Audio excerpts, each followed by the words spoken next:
So, welcome to Jumbo IS and welcome to our lecture series called Daily MCQ Practice. In this lecture series, we cover a particular day's current affairs through a set of 4 to 5 MCQs. Now, this lecture series is very important because if you really are serious about prelims examination, which is all about MCQs, you cannot ignore this lecture series. Okay, this lecture series will cover your current affairs through MCQs. So, you will be able to revise your current affairs. You'll also be able to get the much needed MCQ practice, which is very crucial for your prelims examination. Okay. Now, 4 to 5 MCQs on a daily basis might seem like little effort, but this little effort on a daily basis would add up to more than 1200 MCQs, and that too from current affairs alone. I'm not talking about other subjects because for them we'll have separate MCQ series.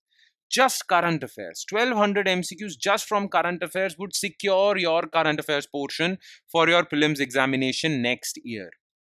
So please make this lecture series a part of your daily routine. 4 to 5 MCQs daily, just 10 to 12 minutes daily would add up to 1200 MCQs.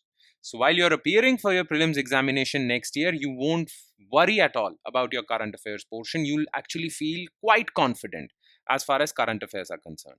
Okay, but provided you have watched this lecture series or covered this lecture series on a daily basis.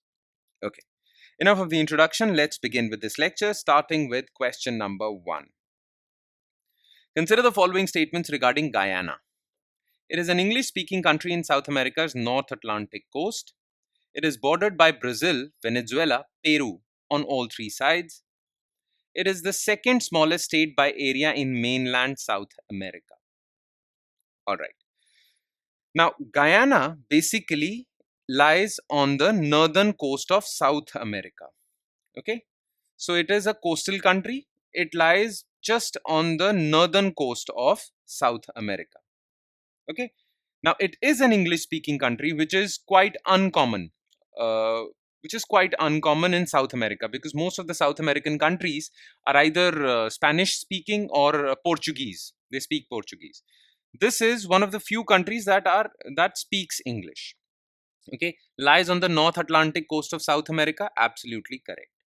Now, it is bordered by Brazil in the south, Venezuela in the west, Suriname in the east, not Peru. Okay, and in the north it is bordered by Atlantic Ocean. So this is false. Now, within the South American continent, not the subcontinent, Guyana is the third smallest state. It is very small. Okay, the smallest just after Uruguay and Suriname. Uruguay the smallest, Suriname second smallest, Guyana the third smallest, not the second smallest. So only one. Okay. Question number 2. Which of the following statements are correct regarding the criminal justice system in India? More than 2/3 of all prisoners in India are under trials. Bharatiya Nyaya Sanhita was enacted to replace the old Criminal Procedure Code. Okay. Section 479 of BNSS allows for bail for first-time offenders if they have completed 1/3 of the sentence of crime for which they were accused. Okay. First of all, who are under trials? Under trials are those prisoners whose case is still going on. That means they haven't been announced guilty. They haven't been convicted. Their case is still going on. They might be found not guilty and released from the prison. But till the time their case goes on, they are detained in prisons. Okay, so these are under trials. Now the problem is more than 2/3. It is said, as per the latest record from National Crime Records Bureau, 75% of your prisoners are under trials. That means 75% of people in the jail have still not been pronounced guilty. They are awaiting their sentence. I mean, there is a thing called innocent till proven guilty. So these people haven't been proven guilty. They're still innocent. Okay, but they're still lying in jails. And 75% of your jails are filled with 75% of the prisoners are under trials. That's a sad state of affairs, but that is the case. It speaks volumes about the delay in justice delivery in India. Anyway, this part is correct. Now, Government of India launched three new criminal laws which would replace the three old criminal laws. Okay, so one is Bharatiya Nyay Sanhita. This will replace Indian Penal Code. Bharatiya Nagrik Suraksha Samhita. This will replace CRPC. And Bharatiya Sakshya Adhiniyam. This will replace the Evidence Act. Okay. Now it is written BNS will replace CRPC. No, it will replace IPC. BNSS, Nagrik Suraksha Sanhita, will replace CRPC. Okay.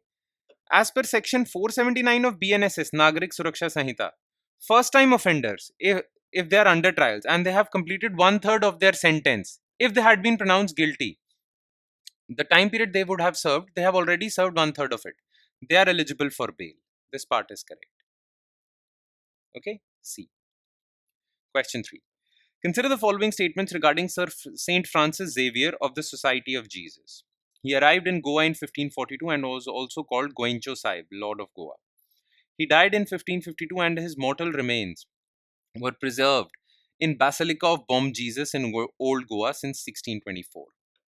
Every year, his mortal remains are put on public display for veneration for Catholics in India. Okay. Now, Saint Francis Xavier was the founder of the Society of Jesus, which was also known as the Jesuits. It was formed in 15th, 16th century. Okay. Now, Saint Francis Xavier came to India, came to Goa in 1542. Back then, Goa was a Portuguese colony. And the king of Portugal actually told Saint Francis Xavier to spread Christianity in this colony. Okay. When he arrived in 1542, he performed some things and he did some work, and he was honored by the locals with a name called Goencho Sahib, Lord of Goa. This is correct. He died in 1542, but his mortal remains were not buried; they were preserved in Basilica of Bom Jesus, an old church in Old Goa, 1624. This is also correct. Now his mortal remains, because they were not buried, they are still preserved. Okay, and they are open for public display so that people can pray to them. Okay, but this open public display happens every 10 years, decennially, not every year. Okay, so this part is false. 1 and 2 only. And last, which of the following statements is are correct regarding InSpace, Indian National Space Promotion and Authorization Center? Okay, so it is an autonomous agency under Department of Space headquartered in Bengaluru, which aims to promote private participation in space. The agency is also responsible for authorizing and supervising space activities of private players. InSpace is promoting GSAS, which is Service for Manufacturing Satellites. Okay, select the correct option. So, Indian National Space Promotion and Authorization Center was created to promote private participation in the space sector. Okay, earlier this space sector was the exclusive domain of ISRO, but government wants to encourage private participation in this area because the world over it is happening with Elon Musk and Jeff Bezos, right? So private players are entering space sector. India that as well. So it is an autonomous agency which promotes private sector participation. It is under Department of Space, but it is not headquartered in Bangalore. It is headquartered in Ahmedabad. Okay, which is in Gujarat. So that is why this statement is false. Rest everything was correct in this statement. It is responsible for authorizing and supervising space activities by private players. Absolutely correct. Now this InSpace is promoting GSAS. What is GSAS? Ground Station as a Service. Basically, InSpace is promoting that private players should establish ground stations which would provide services to satellites which are operating. GSAS is not for manufacturing satellites. It is for operating satellites which are already in orbit. This is false. Only 2 is correct. B. And with that, we conclude today's session. Thank you so much for watching, guys. Now, if you need the notes for this lecture, you need detailed solutions to all the questions discussed in this lecture, then you can download the notes for this lecture, which are available in PDF file and are available on our Telegram channel. So go to our Telegram channel. The link to our Telegram channel is provided in the comment section below this video. Okay, click on that link. It will take you to our Telegram channel. From there, download the notes for this lecture okay, which will contain written solutions to all the questions discussed in the lecture. Just go through those explanations, okay? Go through these explanations, written explanations. It will take hardly 5 to 10 minutes, but go through them. All right? Okay. On that note, I'll sign off. Thank you so much, everyone, and I'll see you next time with next day's current affairs through MCQs. Thank you.